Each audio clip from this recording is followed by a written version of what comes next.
My name's Harry the Hitman Gigliotti. I'm training at the Lawtown Boxing Gym by way of Haverhill, Massachusetts. I was the former three-time super lightweight Police Gazette Diamond World Champion, and this is my story. Where were you born and raised?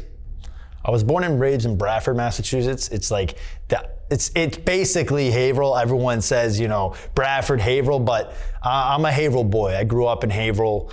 All my friends are from Haverhill. My family's from Haverhill. So yeah, I'm a Haverhill boy at heart, but I'm from Bradford. How would you describe your upbringing? Very, I grew up in a residential neighborhood, but I grew up around tough kids that kind of came from a tough attitude. And, I pretty much grew up fist fighting all my family and friends my whole life. So that was actually something that really did happen. And I was a street fighter before I was a boxer. Really? Yeah. Talk to us a little more about that. Why? I was a kid that had a speech impediment. I was, a smaller kid. And, I kind of grew up with the mindset that, I kind of got bullied, but it was kind of a bullied or get bullied kind of, neighborhood. And I fought everybody. I mean, if you didn't fight me, I can't really look at you as my real friend. Like I literally fought every single one of my real friends that I actually call my brothers till this day. So it's like, I kind of grew up with the mindset that, I wasn't gonna get picked on, so I was gonna fist fight. And I kind of got dragged into a lot of fist fights. I was known as a person that you can easily antagonize. And I never said no to a fight. Did it come natural to you fighting, or were you just fighting out of anger? Sometimes anger, like I do remember those times where like I was crying, but it wasn't like I was crying because I was sad. It was like that, like I'm like very angry that like you're picking on me, you're pissing me off. And so I would kind of unleash, you know what I mean? And it was kind of like I'd go into berserker mode. I was known as a kid that would just start fighting on sight. And that's how I think I learned how to turn that light switch on and off and control the anger side of fighting and stuff. But, as time went on, I wanted to learn boxing, and that's what kind of led me into going to the Haverhill Boxing Club. How many street fights would you say you've gotten into? Well over 90. I'd say well over 90. Over 90? Well over 90. And what would you say is your success rate on those street fights? I lost some, and I won some. You know what I mean? I had to fight dirty at times, and at times I, was. There was a lot of booting and rallying, like kicking and stuff, and it was kind of brutal. Like for a kid that was, growing up in a nice neighborhood, we used to beat the piss out of each other. Like actually, draw blood and cause concussion, and there was ground and pounds, and it was a brutal way of growing up, but it's kind of what shaped me to who I am today. Would you say fighting runs in your DNA?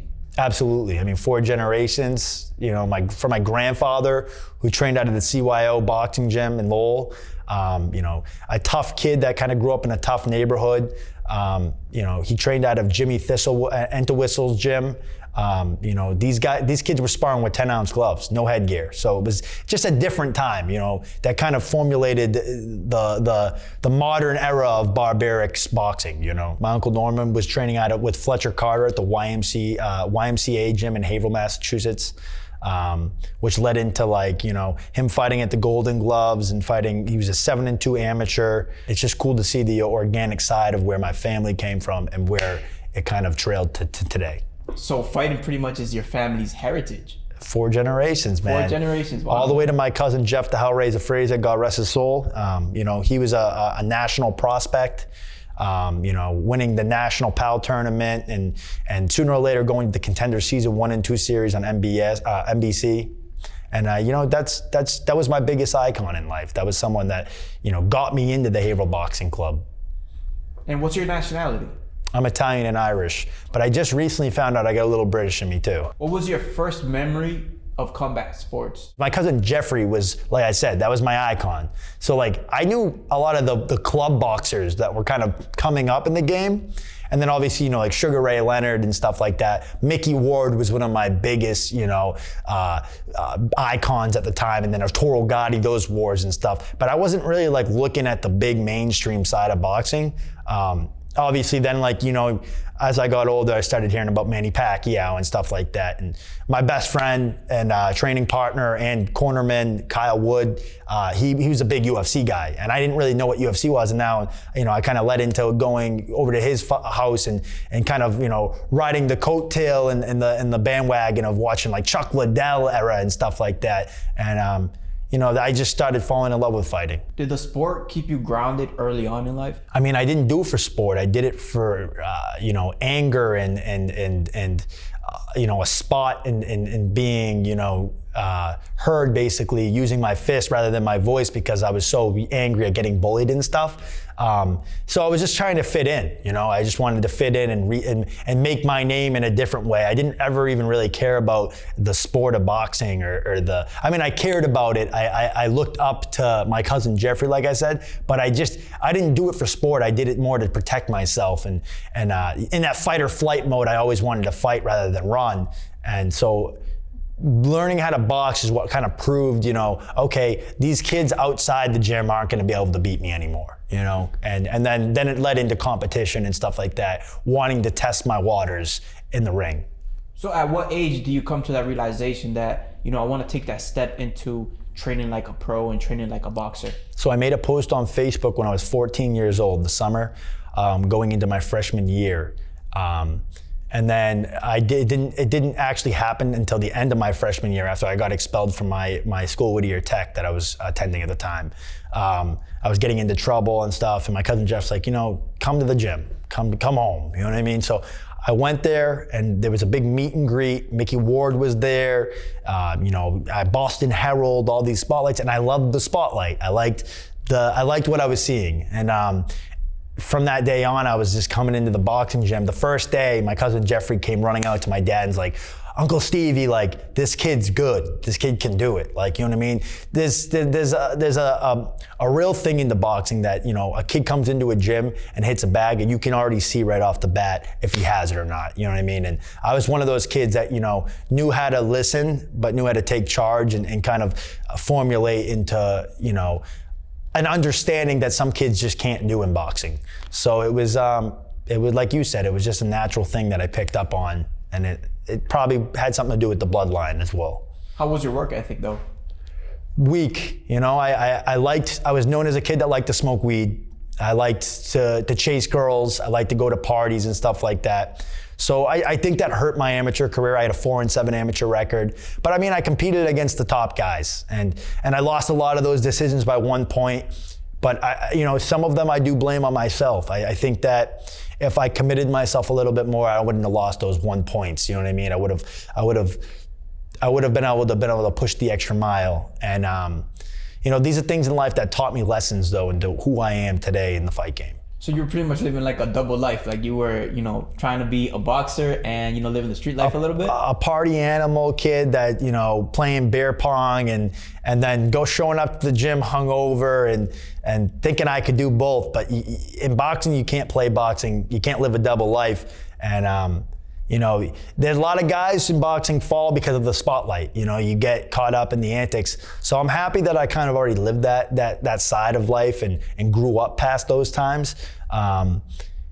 Because it taught me a lot of life lessons that, you know, you can't balance, you know, outside partying and getting into trouble and then coming into the gym thinking you're going to be a top dog. What piece of advice would you give somebody that is in your shoes right now and is struggling with, you know, balancing their, you know, discipline with their life balance? Focus on the gym, chase the girls later, say no to drugs and alcohol, balance yourself, man. Life's gonna get tough. You're gonna get kicked down sometimes and you're gonna not wanna get up, and you gotta get up. And you gotta keep running.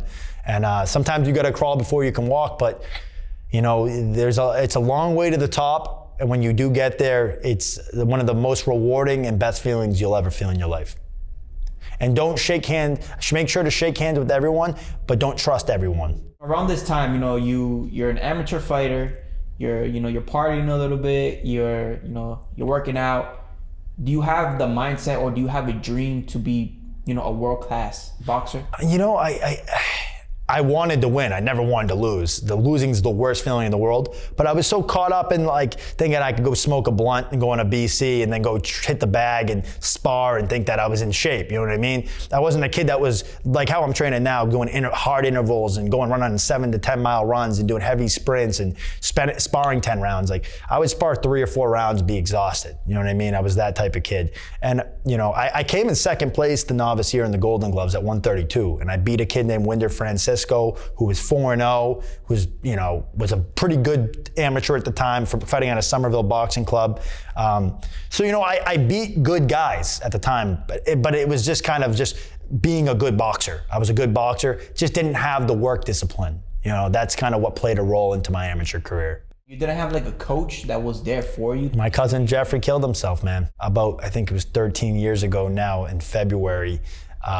And it was, you know, that was one of my biggest downfalls in life. It kind of led to substance abuse and drinking and stuff like that. I kind of kept this all a secret, like this little secret life that I had.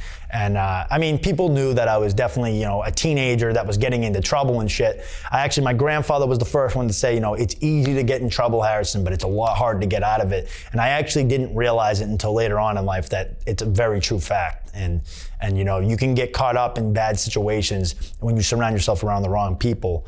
And I didn't know that in life. You know, you got to kind of learn sometimes. Sometimes you play with fire, you got to get burnt. And you know, I got burnt a couple of times. I got burnt by a couple promoters as a professional as well. You know, I shook a lot of hands, but I trusted a lot of people. I trusted my former coach Ray Heber, who ended up doing me very dirty in life. You know what I mean? So, you know, he's became one of the, I'd say, I have love for him because he was a great coach and a great person at heart, but he was not a great advocate in my professional career. What was the biggest factor in your life that made you want to become a pro, where you were fighting the amateurs and you're like, all right, I'm gonna make my pro debut and I'm gonna train to be a professional boxer? I had just gotten out of my first heartbreak and I was going through like signs of suicide, and I was very depressed, and I was taking a lot of Xanax and getting really messed up on drugs.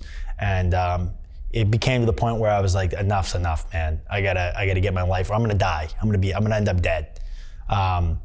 And I remember I had just gotten laid off from plumbing. Plumbing wasn't working out. I was trying to be a plumber. And my buddy Kyle said, you know, I'll get you this little job that I'm working at. And we were doing property management, landscaping and stuff like that. And I remember one day I said, this ain't it either, man. And you know, he was getting ready to go back to school at Amherst, and I was like, I gotta go. I want to go pro. Let's shoot my shot and give this one more go, and I'm gonna take it serious. And you know, I kind of took it serious, kind of didn't. You know, I was still kind of in the mindset that I was depressed and going through, you know, the partying scene still, but at the same time starting to part away from, you know, the people that were kind of dragging me down at that time. And you know, circling around back to the people that I loved that actually supported me and looked out for me. And that's what led me back to the gym. This was around 2019? No, this was like, I made my debut in 2019. January of 2019. Yeah, January 29th. I did my research, against man. Theo Desjardins, yeah. So how was it like, man, you know, stepping into the ring as a pro for the first time? I mean, having my family and friends there and hearing everybody scream my name, and it brought me back, you know, and it gave me that thrill again, and it gave me that fire under my ass to want to be great, you know what I mean? And that's what kind of led me to where I am right now. I mean, that's kind of just being the stardom and being able to start up and feeling the fire again, you know, feeling that being able to feel healthy and strong and being able to conquer. Conquer the mind? Conquer the mind, conquer the physicality, the skill, everything. Let's fast forward a little bit, like 2 years after, in 2021, you had 4 fights total. Yeah. And you lost 2 very, you know, big fights in your career. Yeah. You beat Brendan Higgins, which was a big grab in my life. Yeah. How was that fight like? Anybody around me knows that was four years in the making, that fight, you know, 3 or 4 years. And I mean, like, everybody around me that was in the amateur game knew that me and Brand, like, everyone wanted to see him in the amateurs back in the day. Now, he probably would have beat me in the amateurs. I didn't take it as serious as him. I mean, the kid was a national quarterfinalist and stuff. He did a lot of big things, but you know, they didn't think I was starting to take it serious, like, at that point. And that whole summer, I was just like, gotta beat Brandon Higgins, gotta beat Brandon Higgins. The rivalry is on. And you know, that was my first time I ever ran 10 miles, that camp. Like I just like, gotta tie the shoes and go get burnout today. Like today's the day. And I started banging out push-ups and doing my sit-ups and doing that every day and getting into that hardcore regimen and actually taking the diet serious and not drinking the booze and weaning out all the troublemakers. And that was that fight that kind of, I want to say the change. I want to say the change in Harry Gigliotti, the change in my career, the change in my body, my temple, everything. That's what kind of, that lit the flame in my career, was beating Brandon Higgins. And that's when you feel like you became a true professional. A true professional boxer. World class. Yeah, world class. Made some mistakes along the way, but that fight was the change, I was actually pumping the jab and been able to do that. Where there was fights where I, fighting a 4-round fight, I was exhausted, couldn't even keep my hands up. And that fight, I just felt alive and never got tired and realized that this is how real fighters train and this is how real fighters perform. To end that fighting year, yeah. You fought Antonio Williams and you lost a close fight. I lost to Antonio Bang Williams in a split decision in his backyard. A lot of people thought I won, I had a shitbag promoter, man. I had a shitbag promoter out of Boston Boxing Promotions. I won't say his name, people already know who he is. I don't need to say it. But he led me in the wrong direction. He didn't have, we should have ran with that Brandon Higgins win and started to build to it. And he wanted to collect his money. So he got what he wanted and I got what I wanted. I parted ways with him shortly after. Where were you at mentally around that time? I was, burnt out. I just did a 16-week camp against Brandon Higgins.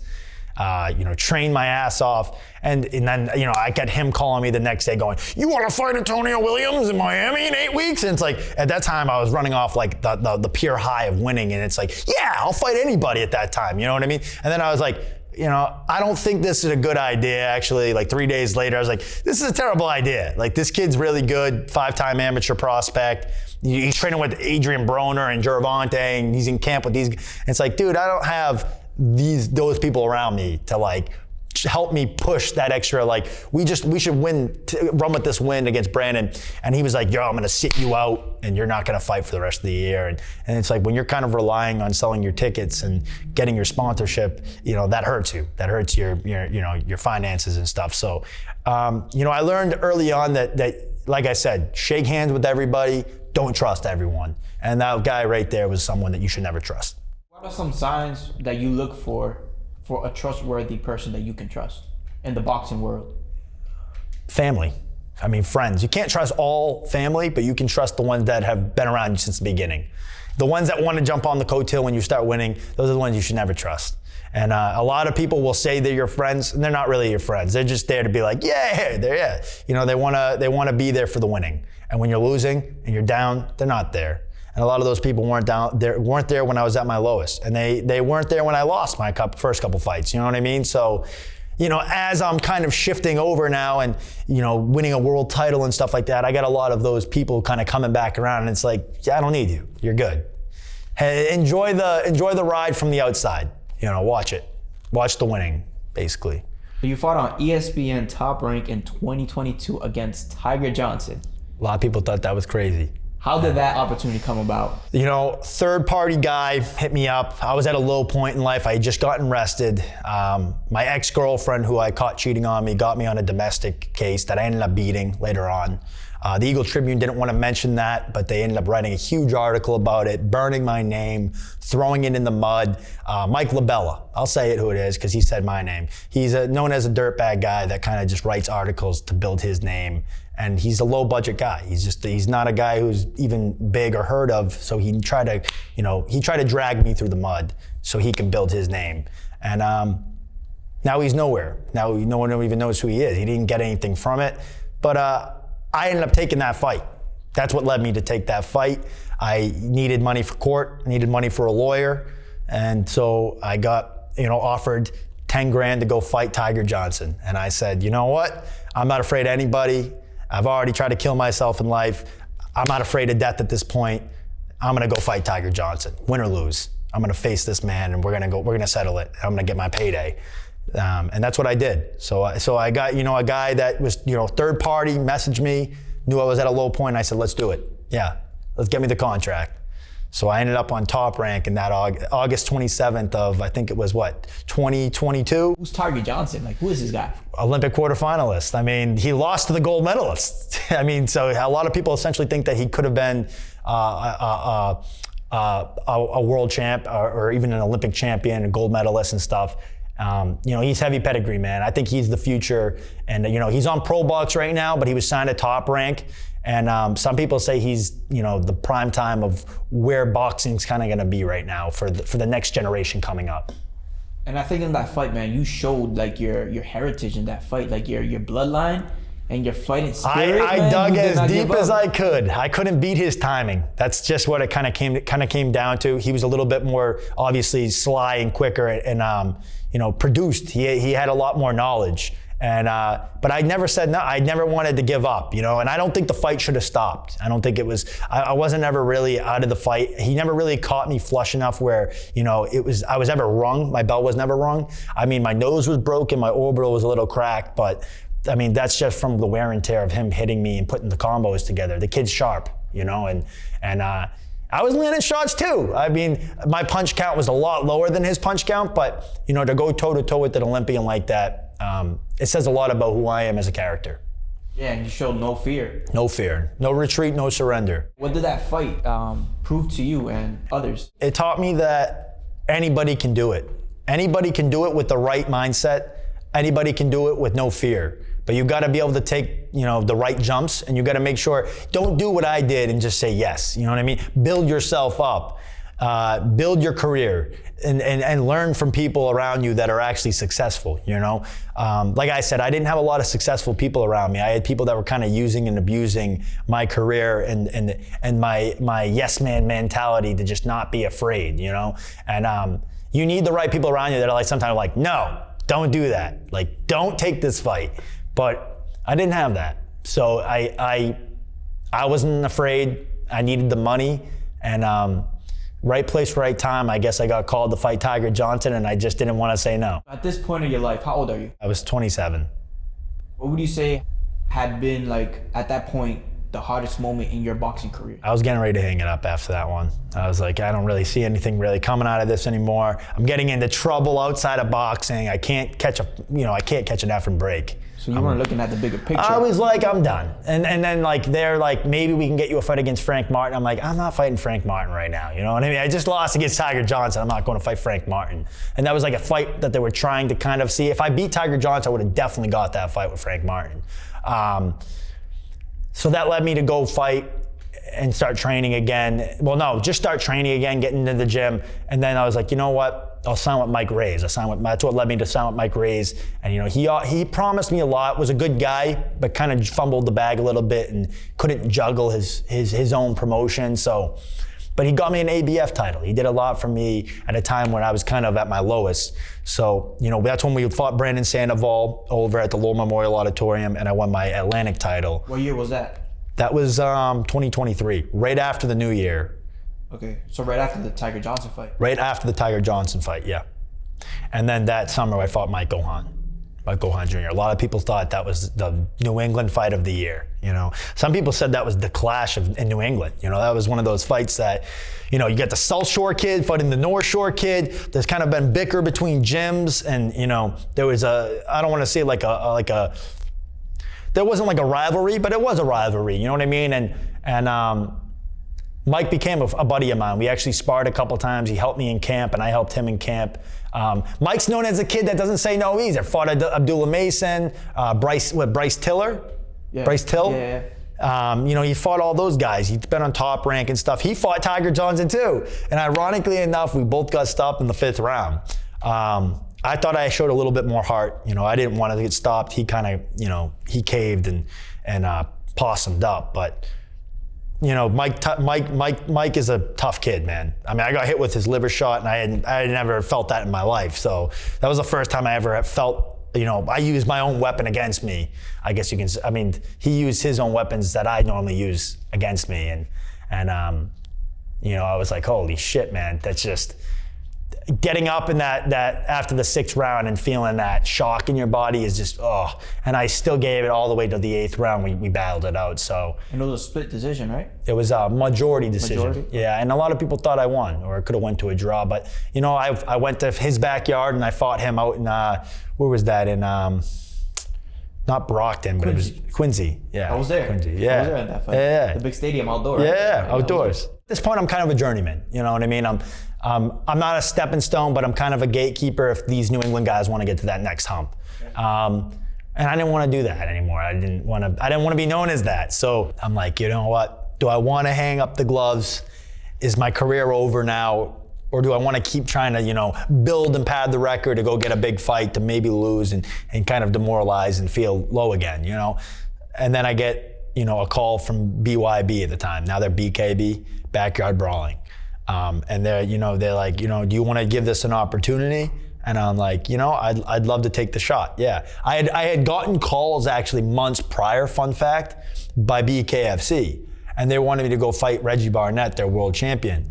But he had just had a fight pull out of an injury, and they weren't going to let me fight for the world title, and he was a world champion. And I was like, you know, I'm doing this on 10 days notice. I want to fight for the world title. Like, they're like, you have no bare-knuckle experience. Like, you never fought a bare-knuckle. It's like, well, I'm doing this. I'm stepping up. You know what I mean? And I didn't have a name at the time, so it was kind of like I don't think they could market it like, you know, world champion fight, title fight, when this kid doesn't have a bare-knuckle name. So that fight ended up falling through with Reggie Barnett. And then I get a call a couple weeks later to fight Jimmy Rivera, who fought in the UFC and stuff. And then they said that they went with someone else. I think I kind of threw out a number that they were like, yeah, you know, you don't have a name yet. And so they went with someone else. But it's fun, like BKFC called me and I was gonna take the fights against like 2 guys that were kind of already, you know, established. And both of them didn't want to fight me. That's essentially kind of what it led to, I think. So now we lead to BYB. You know, BYB calls me. And I'm like, let's go. Let's do it. I've been wanting to do bare knuckle for a really long time. So let's give it a go. What's bare knuckle fighting? You don't got gloves, just hand wraps. Raw, no gloves, no ounces, just a little bit of tape, a little bit of gauze, wrap to the knuckle line right there, baby. And what are the rules compared to boxing? Is it the same? A little bit of Muay Thai clinching. You can work dirty boxing into clinch. You can, you know, pull the head down, work off the clinch. And at the time, you know, I was fighting in a trigon. Now I'm switching over to the circle with BKFC. I'm fighting in a trigon. I'm fighting in these tight 60-degree, you know, corners. And I'm taking over the show. You know, my first fight, I stop Cody Jenkins in 43 seconds. And that's where it started. You know, that's where it started. I was putting the body shots together, shoe shining, and you know, people were yelling my name, the Hitman, and you know, I was shimmying, and everyone was calling it the Gigliotti shimmy and the New England shimmy, and it just developed, you know, a character in bare knuckle at that point, and that's where it started. How did the Hitman come along? The Hitman started from my dentist my orthodontist, way back in the day. Really? Yeah. Yep, he made me a mouth guard for the Golden Gloves, and he's like, Hitman, the Hitman. And from that day, Dr. Filito kind of gave me the name, you know. But they had asked me, they're like, what would you want to be called? You know, I was like, I would want to be called the Hitman, because my name was Gigliotti, Italian. And then every day I would come in, the Hitman, the Hitman. So fun fact, that's where it started, at my orthodontist. And you know, then I wanted to, you know, they asked me, they're like, what's your name, you know, what's your alias? And I was like, a lot of people wanted me to be, a lot of my friends were like, you're the honey badger, you're this little scrappy. And I was like, I'm the Hitman, you know, I want to be the Hitman. So that's kind of where that led to, you know, with the Italian flag and the Italian heritage and just coming from the roots, the tough Italian roots. What was it like, you know, stepping in the ring as a bare knuckle fighter? What was it like feeling that first punch and dishing out that first punch? Dude, let me tell you, I've never felt that kind of fear. I fought Tiger Johnson, Bang Williams. I've never felt that kind of fear. Like in the back room, I was asking everybody, I'm like, what the hell is this shit? Like, this is different. Like, I'm feeling a different kind of anxiety. It's like, I'm about to I could be cut up and change, my whole face could be reconstructed, you know? So everyone was like, nah, you'll be fine. Just like, you know, basically, you know, do what you do in boxing, but just be a little more wary. And everyone was saying, you know, don't get caught in those corners, because the corners are really tight in the trigon. And I was like, you know what, all right, I'm gonna be on that back foot, ready to time everything and make my moves. And And I could tell right off the bat the pedigree change. Like Cody had been there before, but not like with someone like me. And I could see in his eyes right off the rip, like when I started putting the punches together, he was like, oh man, overwhelmed, you know? So it made my confidence go up instantly, you know, and you know, and then I'm jumping on the ropes and I'm banging on my chest, and I'm in Colorado and high elevation, and you know, you're just feeling it all, you know. And I'm in a good crowds around me, and you know, people are yelling my name, and I felt more welcomed than boxing kind of was doing for me, and you know, it was giving me that stardom feeling again, and I had fought in Triller's triad combat, you know, so I had fought in that trigon before, I should say, like I had that kind of experience. And that was in front of Metallica, and Mike Perry was on that, and Mike Perry was talking about going to bare-knuckle at the time, and I was like, you know what? That kind of sounds a little crazy, but like as I fought with like MMA gloves in a triangle where you can clinch and hit, I was like, I'd give this bare-knuckle stuff a go, you know what I mean? And it's funny enough, it led to me fighting in BYB's Trigon on December 2nd at BYB 22. That's where my career started, against Cody Jenkins. How well did your boxing skills translate into bare knuckle? Do you think you came in there with an advantage because you had that boxing background? I tried actually, when I fought in Chiller's Triad Combat, I had tried to keep that tight envelope. Dude, when you got small gloves or no gloves, I should say, at the time, you know, when I fought in Triad though, we had 7-ounce MMA gloves. It's easy to break guard. Like you can't play this catch parry game. You got to be more out here. You know, like, and every action has to have a reaction. So if I'm parrying this shot, I got to touch you somewhere. I got to go somewhere with it. You know what I mean? So I was getting battered by Jacob Thrall in the early rounds. Like, whoa, what the hell? I'm getting caught with shots that I'd never seen before, like over looping punches. And I'm like, what the hell? In boxing, I'd be fucking catching that and working off it, you know? And so I learned that, you know, you can roll, you know, you can roll your shoulders and roll your head and stuff and counter back, but you got to be more out here, and you got to keep a high guard, and you got to be more outside, and you know, you got to be able to catch and shoot real fast. So that led into bare knuckle. So I was more comfortable when I had fought in BYB, you know what I mean? Because I had already kind of, you know, fought that style, and now I'm just basically just no gloves, you know, and I think the biggest thing I was afraid of is I don't want to get hit and cut. You know, I'm like, oh shit, but that's inevitable. You know what I mean? And I haven't really gotten cut. You know, I did get my ear up here a little split when I fought for the world title against Joe Fitzpatrick. I got rung a little bit. I got a little bit of a flash, and that was my first taste of like, whoa, what the hell? Like I'm rocked a little bit. But I've always been able to recover really quick from getting rocked, and I've been known for having a great chin, as people have seen in the past. And so I never count myself out, you know, and I think that's why people get overwhelmed by that, because it's like, I hit this kid with everything in the kitchen sink, and he's still on me, you know what I mean? And that scares people. It's intimidating. It's an intimidating factor when you can't stop someone, you know? Do you even feel like those punches, like when you're in there because of the adrenaline? The adrenaline run? But when I fought John Bernard for my first title defense, the first punch he landed on me was an overhand, and he hit me directly on the tooth. And I thought my tooth was in the back of my throat. And I had never felt that shock. It shocked all the way up into my nose. Oh, I was like, oh, fuck. And I was backing out and I was touching it, and I could just feel, I thought it was gone. So at the end of the round, I got Nick Peralta, my coach, in front of me. You know Nicky. And Nicky's like, telling me things like, blah, blah, blah, blah, like, uno de gancho, you gotta step out and counter. And I'm like, dude, my tooth is gone. And he's like, what? And then I can hear like, he's going, you're done? And I'm like, no, gone, it's gone. My tooth is gone. He thought I was saying, I'm done. And I take my mouth guard out, and everyone's like, it's there. And I'm like, I don't fucking feel it. I couldn't feel it. It was so numb. So I'm like sitting there like, ugh. And the whole fight, it was just shocking, brutal pain from that shot. I learned, dude, that bone to bone is real, and I got direct, unless I just caught the knuckle at the right angle on my mouth guard, and it was just right on my front left tooth, and it just sent this shocking nerve pain that I've never felt in my life. It was like, oh man. And You know, those are the things that you have to be disciplined and be able to control your emotions, because you know, some people get hit with that shot, feel the pain, and they go, oh shit, and just start winging and getting, you know, caught up in a brawl. I stepped out, collected myself, and ended up dropping him like for probably like 20 seconds after that, mixing up a left to the right, coming up top with the left hook, and I dropped. John Bernard was one of the toughest kids I've ever fought in my life. Hands down, tough Hawaiian kid, bringing it completely to me, and being able to bob low, bob high, and time everything.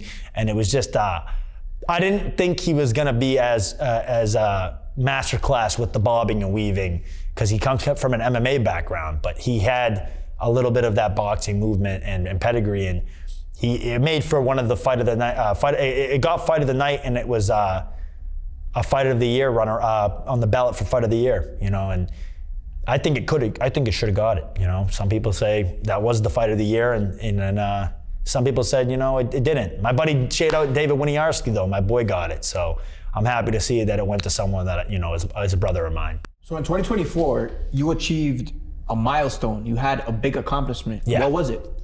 So I originally was going to fight Josh Oxendine in England, and it was going to be a co-main event. Negotiations just didn't work out.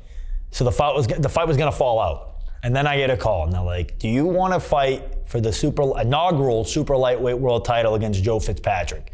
Now, everybody in Europe knows who Joe Fitzpatrick is. This kid's a Celtic championship, which is big in Europe, was a Commonwealth silver medalist, had a ton of pedigree, which Commonwealth Games is like bigger than the Golden Gloves over there. You know what I mean? That's like close to getting on the Olympic team. So this kid had all this, you know, all this backing being from England. And I was like, you know what, let's do it. Now, a lot of people didn't know that I was suffering from pneumonia. Most of the camp, I had about, I think, 11 weeks. And I think by the week 9, I had this pop feeling in my back while I was shadow boxing. And it felt like my lungs were closing in. And I was wheezing. And so I was doing everything I could. They diagnosed it as bronchitis. It later on got diagnosed with pneumonia when I got back from England. So they're getting me on like two different antibiotics. I'm on like augmentin. They're trying everything. They get me on an inhaler and stuff, and nothing's working. So it came down to the point where I'm sparring Shine, because he's a southpaw and I'm fighting a southpaw. So Shine Constance is, you know, my sparring partner. I got Dapina in my camp. And I can't even do 3 rounds with these guys. And I'm like huffing and puffing, and I'm like in between rounds, taking an inhaler, and it's just not helping. Nothing's working. And you know, we're panicking. My coach is like, you know, we gotta pull out of this fight. And I'm like, nah, I'd rather die in there. Like, let's do it. Like, I'm going. I'm going with, if you guys don't go, I'm showing up by myself, like, kind of thing, you know what I mean? Like, I'm going to get this world title. I'm doing this for my grandfather, I'm doing this for my family legacy. This is my opportunity, and I'm not turning back. And I think this is kind of what leads to, like, me not saying no to Tiger Johnson, taking the fight against Antonio Bang Williams. I'm never gonna say no. I'm gonna always fight you. I'm in a fight or flight situation, just being a young kid that got picked on, I'm gonna come after you. And so I show up there, my coach shows up with me, and I remember we did a mile run probably the second day we're there, and I'm trying to get used to the time. It's a 5-hour time change, so I'm tired, barely slept, kind of weaning off the food now, cutting down calorie intake, and trying to keep weight, and you know, lack of water, everything. And I couldn't even run a mile. Like, I remember we ran to a coffee shop, and I'm sitting there, and I'm like, I shouldn't have never did this. I did an espresso shot, and instant anxiety. I'm like shaking, and I probably have low blood sugar, so I'm like feeling caffeine running through my veins. And I'm like, this is a terrible idea. This is a terrible idea, but I'm still in the fight. And we finally get to the ice arena, and we're in the back, and you know, I'm emotional, I'm crying. I get down on my knee, and I'm like, God, don't do this to me today. Like, I need this. Like, God, please. Like, I never like cry to God. And it was one of those things, I was punching the ground, I was fucking just feeling it all. And I remember looking at my brother and seeing the tears in his eyes, and everyone's just nervous. People know, everyone's sitting there quiet. And then I get up and I just start shadow boxing, and me and Nick start hitting the pads, and now, you know, I'm getting ready to go out and do the walk, and it's just, my whole life flashed upon my eyes. My lungs are closing in, I'm tired, I'm exhausted, you know, I can't catch up on sleep. I didn't sleep all night. I didn't get to bed till probably like 6 a.m. their time. And I wake up at like 11 a.m., eat a little breakfast, and I'm going to the arena. It just happened real quick. And I'm getting battered right when the bell rings. He catches me with a shot, rings my ear. I'm twirling around trying to get out of the situation. He's hitting me with everything. And then I just take that back step and I start, all right, starting to bounce, catch my wind. And I'm like, it's tight. Like, it's tight breathing, man. And I'm just like, every punch has got to count right now. And I roll and I hit him with the right hand, and I can see his eye wince a little bit. And like, now he's kind of on the back foot. So I'm double jabbing, throwing right hand. Now, what he doesn't know is I'm already like, it's the first like 30, 40 seconds. I'm like, but I'm just trying to keep my competitive mindset and control and poise. And he has me on the ropes, and I counter him again. And I can see him turn, and he ends up sitting on the ropes. And I'm a body snatcher, so it's like you never sit on the rope where I can I can just see him square as hell. So I touched him a little bit with the uppercut, came across with the head, and I could see him just get a little bit tighter, and that liver shot opened up, and I said, that's that. Like, I knew it right when I dug in, I felt it dig in. I was like, I hear the, I was like, he's not getting up. There's no way. And he tried getting up and arguing it, but he said no to the ref and stuff. And the ref was like, he's done. And afterwards, he's like, what? And it's like, dude, you just said no to him. Like, he said, do you want to continue? And you were like, nah. Like, so then he came up to me, and we shared a good moment. He put me on the shoulders. Everyone's going nuts.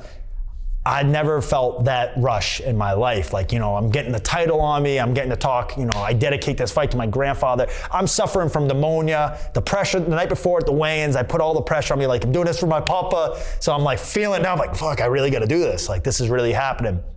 And it all just came together right there in that moment.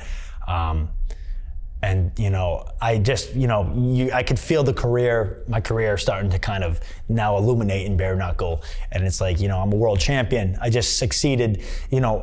Everyone's end goal in fighting is let's go win a world title, and I did that. I did that 3 times with BKB. So, now, I take some time away and we're looking for fights, and I'm not really getting many fights at that point, and then John Bernard comes up in February. So like after you won that title, you're probably high on life right now, right? Craziest moment ever. I mean, it's like, I'm almost bedridden sick.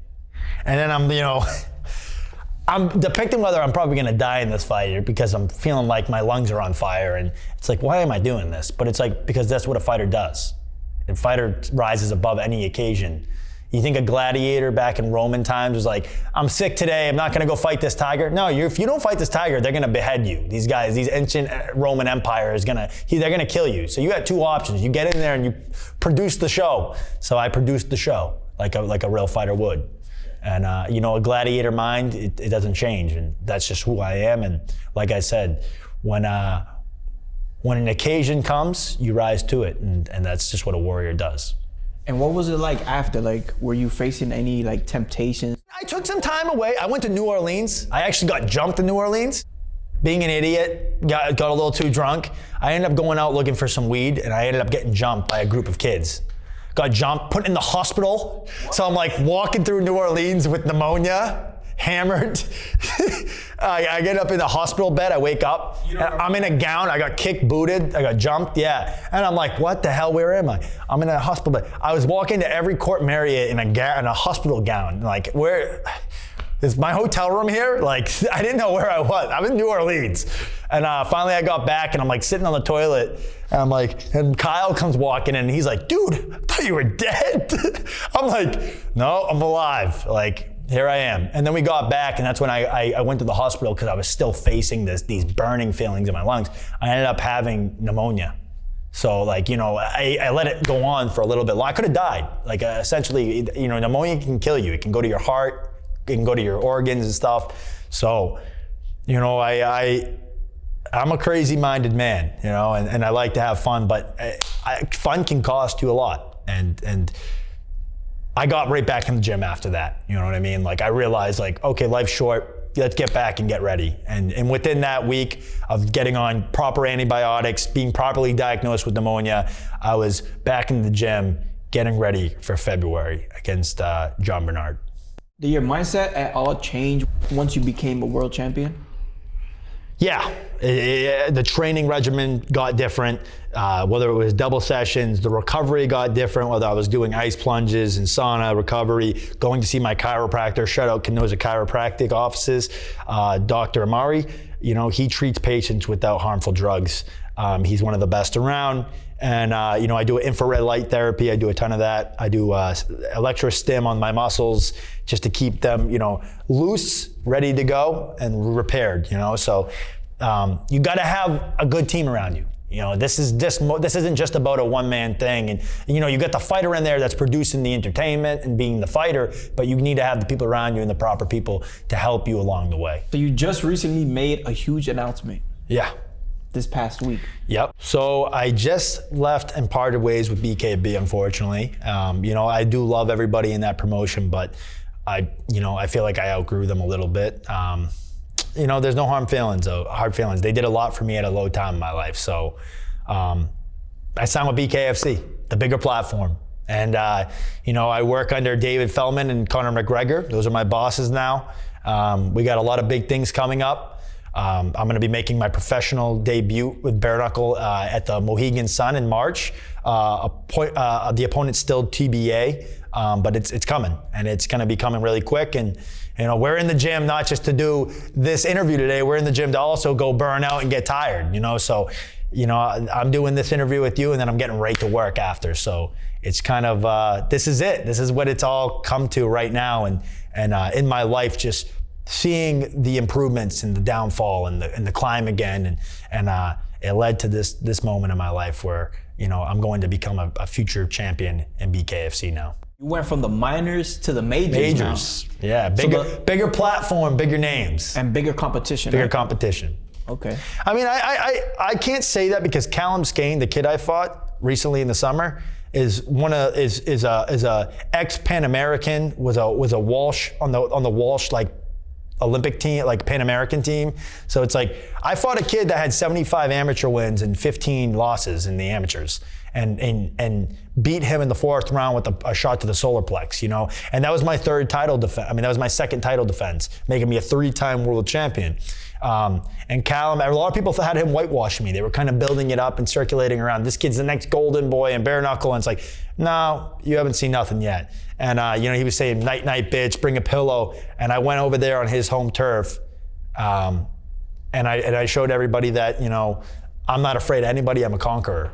And I said to him that week, when I did that, they did a little like promotional video. I said, you know, I'm Caesar, I'm the conqueror. Caesar would show up to anybody's front door and fight them on their homeland. And I'm that guy, you know, I'm coming after you. So Kai Stewart, you know, Kai Stewart, you're the champ here. Unfortunately, your head's on the table, you know, and that's it. I gotta collect the debt, and it's Kai Stewart that I'm coming after. So I know you mentioned you fight for your family, your heritage, but what else motivates you beyond, you know, getting titles? Wealth, generational wealth, investing properly. My family, man, being around my family, my grandfather who's just turned 94 2 days ago, you know, my best friend, Kyle, who trains with me in and outside the gym. We're constantly running, constantly hitting me up, you know, keeping up.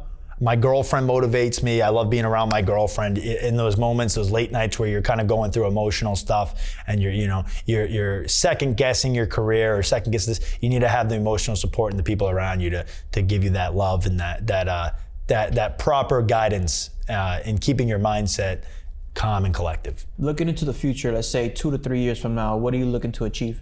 World titles, wealth, investing, property, you know. I want to start my own company. I want to start my own gym. I want to have a family, you know. I want to have a family and stuff. So I had a dream, and I'm willing to take anybody out in front of me for that dream. So that's why I do this, man, you know. And you know, it's a slow climb, you know, it's a hard climb. I tell any amateurs that are going into the pro games that, you know, watch who handles your career. Like I said, shake hands, don't trust everybody. People are gonna blow a lot of smoke up your ass, and they're gonna act like they have the right people to give you the next step in your career. And just like that, you can lose it all. So it's like, just enjoy the ride. Enjoy the ride.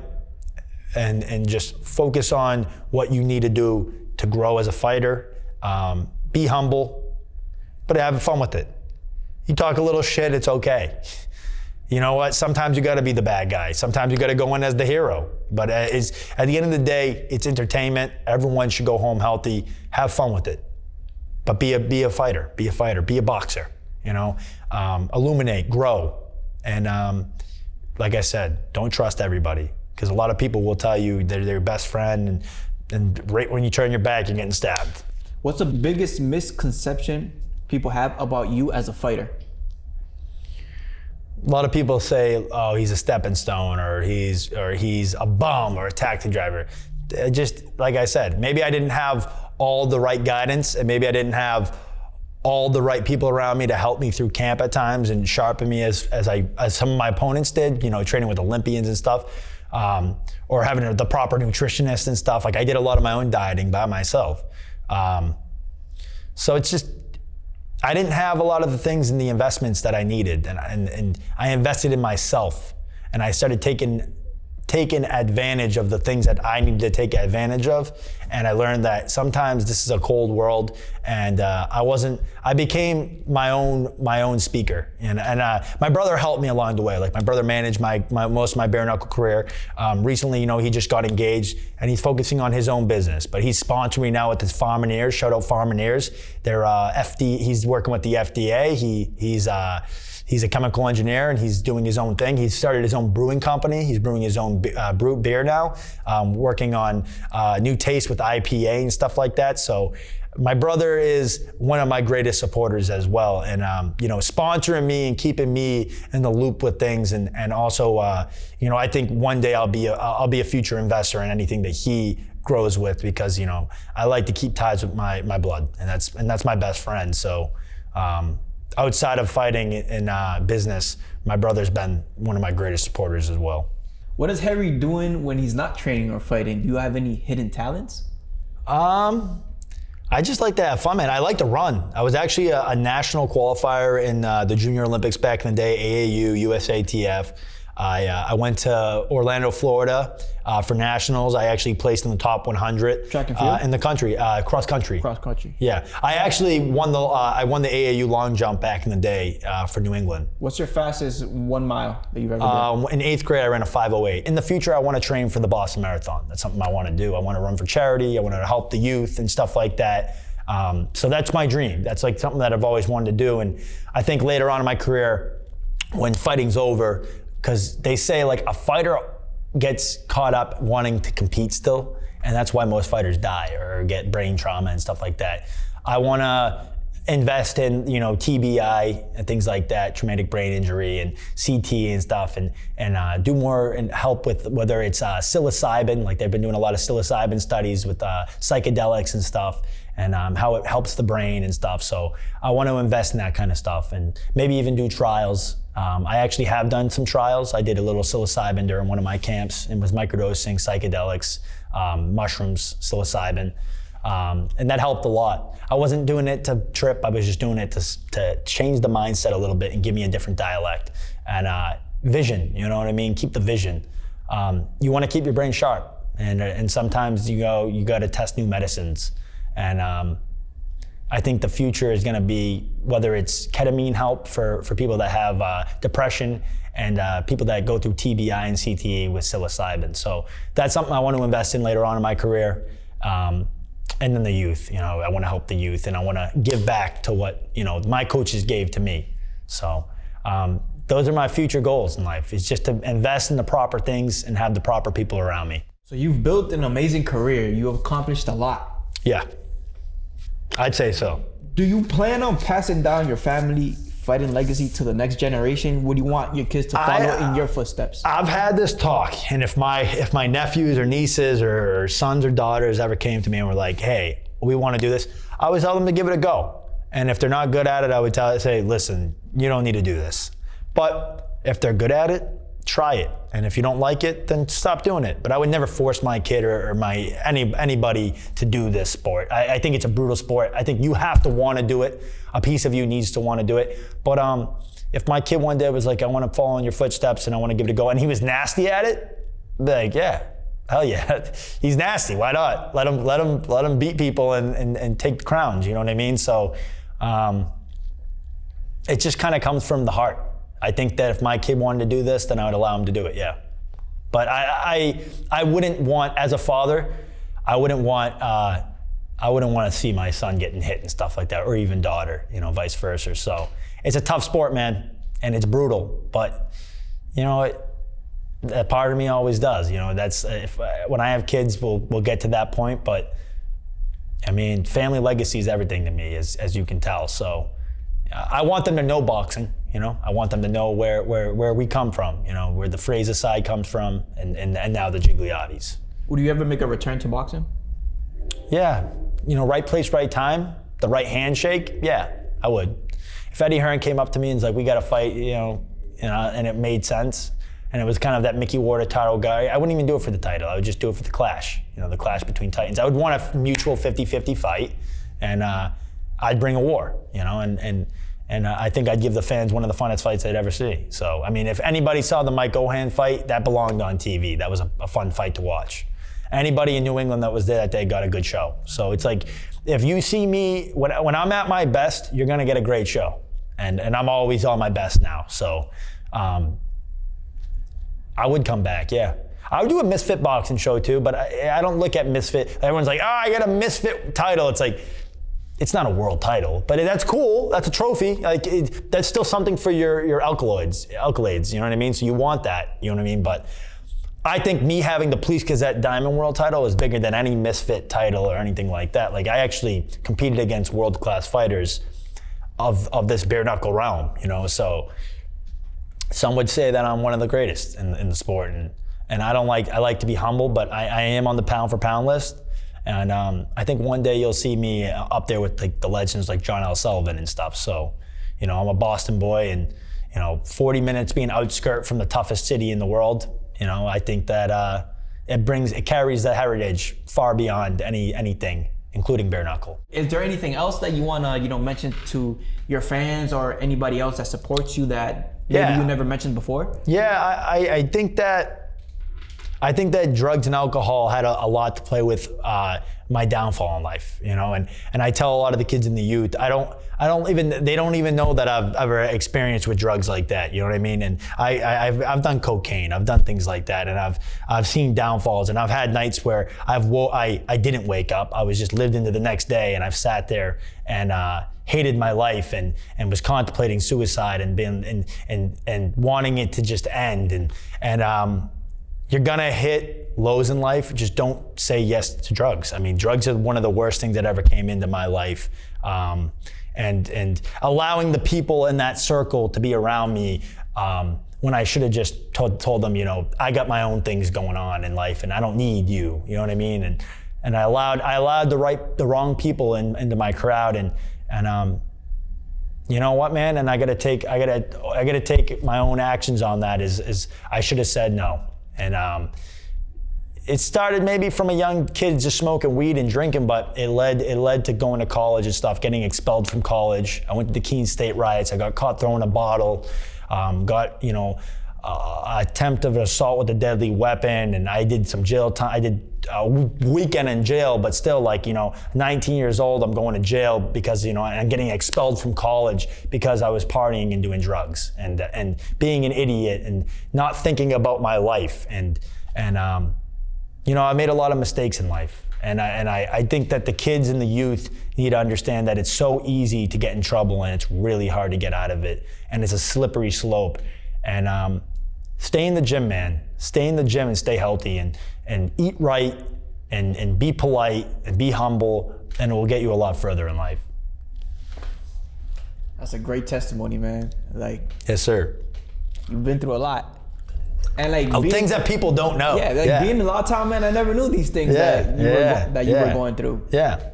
I've had mornings where I've been sitting there with hands shaking, and felt like I'm having seizures from fucking dehydration, ripping my last line of cocaine, going, might hit up my plug for another one, you know? And I I climbed out of it, and I did it by myself. I did it with people around me that love me, but I had to do it generally for myself. Like, they could tell me, lead a horse to water, but you can't make it drink. I had to drink the water and say, okay, time to fucking get my life back in the program. So being in the gym saved my life, essentially. Man, I see you being a big time coach. That's future, dude. I a life coach. Man. I want to be a life coach, but I want to be a boxing coach. Yeah, like a boxing coach. And dude, the streets are fun, and a lot of people get caught up in them, but it leads you to nowhere except trouble. So you got options in life. The boxing gym becomes a home, it becomes a family, and just know that there's always people that are going through the same struggles, and some people are just quiet about it. And there's a lot of love out there, and you can find it in a boxing gym. I'll tell you what, Lawtown Boxing Gym has became my family. So I got a lot of people, Fernando Collazo, the Candelarios, Tommy Claremont, Gabby Morales, all of them were kind of there at my lowest point when I got booted from my gym at Haverhill Downtown Boxing, and they took me in like family. So those are the people that I take my hat off to. And I've done a lot in my career, and I've given a lot back. But I'm not done yet. I'm just kind of feel like I'm getting started. This big sign-on with BKFC is in the right step in the right direction.